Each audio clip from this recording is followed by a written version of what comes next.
Welcome back to my channel.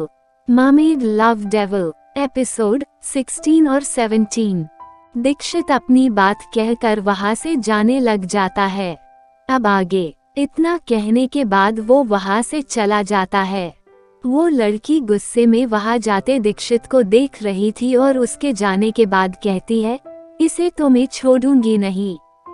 जब से इसके पास आई हूँ तब से ही ये मुझ पर अपना हुक्म चला रहा है।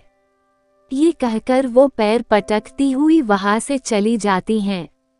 अगले दिन सुबह दीक्षित और वो लड़की ब्रेकफास्ट करने के बाद हॉस्पिटल के लिए निकल जाते हैं। वैसे तो उस लड़की को नहीं जाना था, लेकिन दीक्षित उसे जबरदस्ती ले जा रहा था। मतलब कि जब वो लड़की ब्रेकफास्ट करने के बाद तुरंत हॉस्पिटल ना जाना पड़े, इसलिए वो तुरंत ब्रेकफास्ट करके जल्दी से अपनी कमरे की तरफ जाने लगी। लेकिन बीच में ही दीक्षित ने उसे पकड़ लिया और अपने कंधे से बोरी की तरह उठा लिया और कार में बैठा दिया, जिसे लड़की को हॉस्पिटल जाना पड़ रहा था। कार में वो दोनों पीछे बैठे हुए थे। थोड़ी देर बाद वो लड़की गुस्से में दीक्षित को देख रही थी। वो उसे गुस्से में ही कहती है, तुम मेरे पीछे क्यों पड़े हो? क्या तुम्हें अब तक अपने पास जबरदस्ती रखकर शांति नहीं मिली कि अब मुझे हॉस्पिटल फालतू का चेकअप करने ले जा रहे हो?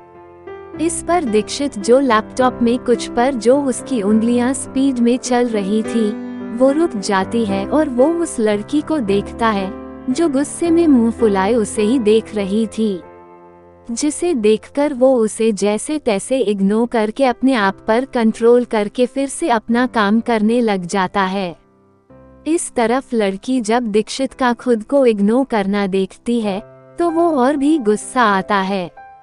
इसलिए वो जो उसे थोड़ी दूर बैठी थी, वो उसके करीब जाकर उसका हाथ खींचकर अपनी तरफ ले आकर उसके हाथों पर एक जोर से बाइट कर लेती हैं। ऐसे अचानक से अपना हाथ लड़की को खींचता हुआ और फिर उसे जोर से बाइट करता हुआ देखकर भी वो बिल्कुल भी रिएक्ट नहीं करता है, जैसे उसे उस बाइट से कोई फर्क ही ना पड़ा हो। जब वो लड़की बाइट करने के बाद उस जगह देखती है तो वहाँ उसके दांतों का निशान पड़ गया था, जिसे देखकर उसे अच्छा लग रहा था, क्योंकि वो भी दीक्षित को परेशान करना चाहती थी। जैसे दीक्षित उसे जबरदस्ती हॉस्पिटल ले जाकर परेशान कर रहा था। लेकिन जब वो दीक्षित की तरफ देखती है, वो हैरान हो जाती है, क्योंकि उसके चेहरे पर तो कोई भी भाव नहीं थे। वो बिना कोई भाव चेहरे पे लाए बस लड़की को देख रहा था। ये देखकर वो लड़की घूर कर उसे देखती है, क्योंकि वो भी समझ गई कि उसका उसे परेशान करने का प्लान फेल हो गया, जिसे वो चीर जाती है और तुरंत अपना चेहरा घुमाकर बाहर देखने लग जाती हैं। कुछ ही देर हुई थी कि कार ड्राइवर कार रोक देता है और तुरंत कार ड्राइवर दीक्षित से कहता है, बॉस वो आगे। इसके बाद वो कुछ नहीं बोलता, बस आगे की तरफ इशारा करता है, जिसकी वजह से दीक्षित आगे देखता है। आगे देखकर सीरियस आवाज में वो उस लड़की से कहता है, कार के बाहर मत निकलना। इतना कहने के बाद वो बाहर निकल जाता है। बाहर आकर वो देखता है कि आगे कई लोग खड़े थे, जिसको देखकर ही लग रहा था कि वो उस पर हमला करने आए हैं, जिसे देखकर दीक्षित की आंखें डार्क हो जाती हैं। अब तक दीक्षित के गार्ड भी बाहर आ गए थे, जो उसके साथ ही आए थे। उसके गार्ड में से दीक्षित का खास गार्ड कहता है, बॉस आप कार में जाए, हम बाहर संभाल लेंगे। वो आगे कुछ कहता उसके पहले ही सामने वालों ने उसके ऊपर हमला कर दिया, जिसकी वजह से उनको भी पलट बार करना पड़ा। ऐसे ही दोनों एक दूसरे पर हमला कर रहे थे। दीक्षित भी सामने वालों के साथ खतरनाक तरीके से लड़ रहा था। वो अब ये भी भूल गया था कि उसे अपना ये खतरनाक रूप उस लड़की के सामने नहीं लाना था। वो बहुत ब्रूटल तरीके से सामने वालों को मार रहा था। इस तरफ वो लड़की ये सब देखकर भी हैरान नहीं हुई, क्योंकि उसे तो पहले ही पता था कि दीक्षित का ये भी रूप था, मगर वो थोड़ा डर तो गई क्योंकि जिस ब्रूटल तरह से दीक्षित सामने वालों को मार रहा था उसे देखकर कोई भी डर जाता, लेकिन उसे ये सब देखकर कुछ यादें उसके सामने आने लगी। उसे याद आ रहा था कि उसके सामने कई सारी लाशें पड़ी है जिसकी हालत बहुत खराब है और उसके दोनों हाथों में कई सारा खून लगा हुआ है, जिसे देखकर उसकी हालत खराब हो रही है और वो डर के कह रही है, नहीं, ये मैंने नहीं किया है। इतना कहती हुई वो बहुत पैनिक हो रही है।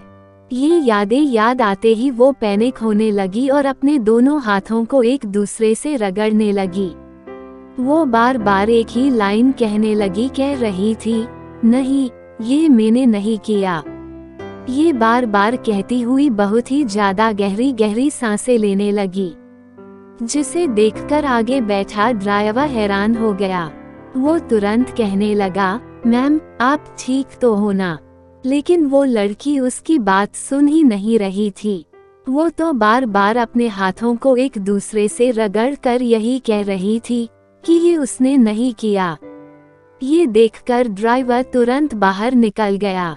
अब तक जो लोग दीक्षित पर हमला करने आए थे वो सारे लोग मर चुके थे, बस उसके लीडर को नहीं मारा था।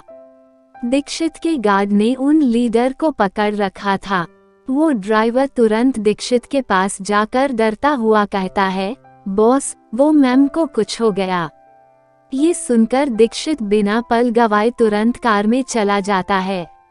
कार में आकर वो देखता है कि वो लड़की पागलों की तरह अपने हाथ रगड़ रही थी, जिसकी वजह से उसके गोरे हाथ अब पूरी तरह से लाल हो गए थे। वो लड़की गहरी गहरी सांस ले रही थी और वही बार बार बोल रही थी कि ये मैंने नहीं किया। ये देखकर दीक्षित हैरान हो जाता है।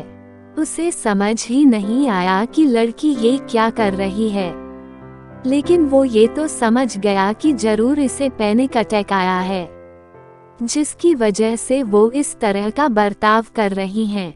इसलिए वो तुरंत लड़की को उठाकर अपनी गोद में बैठा लेता है। फिर वो तुरंत उसके दोनों हाथ पकड़ लेता है, जिसे वो अब अपने दोनों हाथ एक दूसरे से रगड़ ना सके। लेकिन अभी भी वो लड़की शांत नहीं हुई थी, जिसकी वजह से अब दीक्षित उसके दोनों हाथों को अपने एक हाथ से कस के पकड़कर दूसरे हाथ से उसकी चीन पकड़कर अपने होठों को उसके होठों से जोड़ लेता है और पैसिनेंट किस करने लग जाता है, जिसे वो लड़की अब कुछ भी नहीं बोल पा रही थी। कुछ पल बाद वो लड़की भी धीरे धीरे शांत होने लगी और वो भी बिना सोचे समझे दीक्षित का किस में साथ देने लगी, जिसे महसूस करके दीक्षित को अच्छा लगा। कुछ देर बाद लड़की किस के बीच में ही बेहोश हो गई, जिसे महसूस करके दीक्षित उसे अलग होकर देखता है। जिसे बेहोश देखकर परेशान होकर वो तुरंत ड्राइवर को बुलाकर विला जाने के लिए कह देता है, क्योंकि अभी हॉस्पिटल यहाँ से दूर थी लेकिन विला नहीं। ड्राइवर भी तुरंत कार में बैठकर विला की तरफ मोड़ लेता है। दीक्षित कार में ही कॉल करके डॉक्टर को विला बुलाने के लिए कह देता है। अभी भी कार में वो लड़की दीक्षित की ही गोद में बेहोश पड़ी हुई थी। दीक्षित बस उसकी तरफ ही देखे जा रहा था। आज उसे ऐसे पैनिक अटैक में देखकर दीक्षित की दिल में भी दर्द हुआ था। पहले तो उसे तब समझ नहीं आया कि वो क्या करे जिसे वो उसे शांत कर सके, लेकिन फिर उसके दिमाग में जो आया उसने वो किया। वो उसके हाथ भी देख रहा था, जो बिल्कुल रेड हो गए थे। ये दोनों हाथों को बहुत ही जोर से रगड़ने से हुआ था। दीक्षित अभी बहुत परेशान था, क्यों उसे अभी बहुत डर लग रहा था।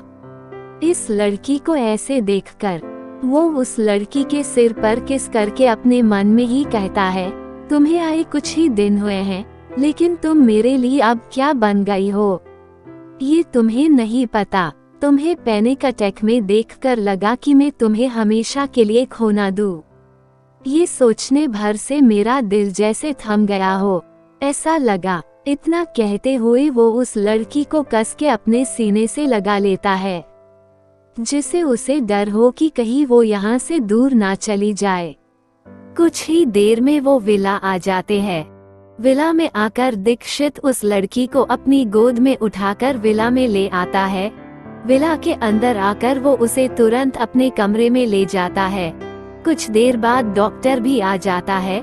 डॉक्टर उसे चेक करने के बाद कहता है, अभी वो ठीक है, बस बेहोश है। ज्यादा स्ट्रेस लेने की वजह से वो बेहोश हुई थी और मुझे लगता है इन्हें पैनिक अटैक किसी पास्ट की खराब यादें जो ये याद करना नहीं चाहती होगी, लेकिन शायद अचानक याद आने की वजह से ये पैनिक अटैक आया होगा और शायद ये उनके साथ पहले भी हुआ होगा। मुझे लगता है आपको हॉस्पिटल जाकर इनका पूरा चेकअप करवा लेना चाहिए। इतना कहने के बाद डॉक्टर कुछ दवाई देकर वहाँ से चला जाते हैं।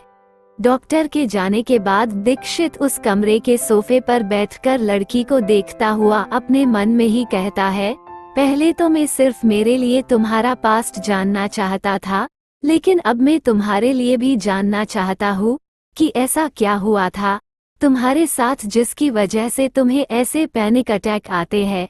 कुछ पल बाद दीक्षित को वो लड़की के पैनिक अटैक आने पर कही गए शब्द याद आ रहे थे जो वो बार बोल रही थी। वो अपने मन में ही कहता है, तुमने क्या नहीं किया जो तुम बार बार बोल रही थी।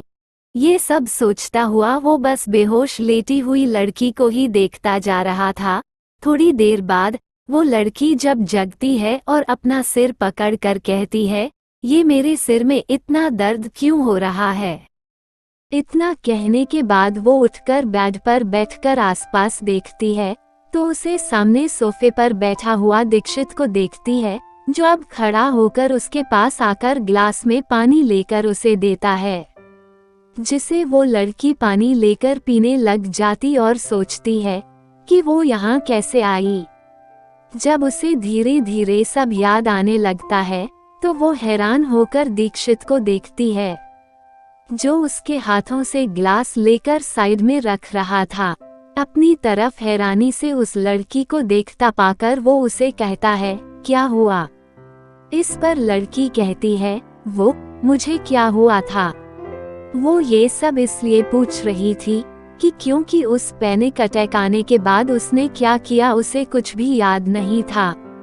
यहाँ तक कि उसे ये भी याद नहीं था कि उसको पैनिक अटैक आया था। इस पर दीक्षित कहता है, कुछ नहीं, बस तुम बेहोश हो गई थी। ये सुनकर लड़की घुरकर देखती है, जिसे दीक्षित इग्नोर करके कहता है, तुम्हें भूख लगी होगी ना, क्योंकि अभी दोपहर हो गई थी, जिसकी वजह से वो उसे पूछ रहा था। लड़की कहती है, हाँ लगी तो है, लेकिन सच में कुछ नहीं हुआ था ना। दीक्षित बस अपना सिर हिला देता है। इस कहानी को आगे जानने के लिए मेरे चैनल को सब्सक्राइब करें, जिससे आप जल्दी ही नेक्स्ट एपिसोड सुन सके। अगर आपको मेरी ये कहानी पसंद आ रही हो तो इसे लाइक, शेयर और कमेंट्स करना ना भूलें। ओके, बाय गाइस, मिलते हैं नेक्स्ट एपिसोड में।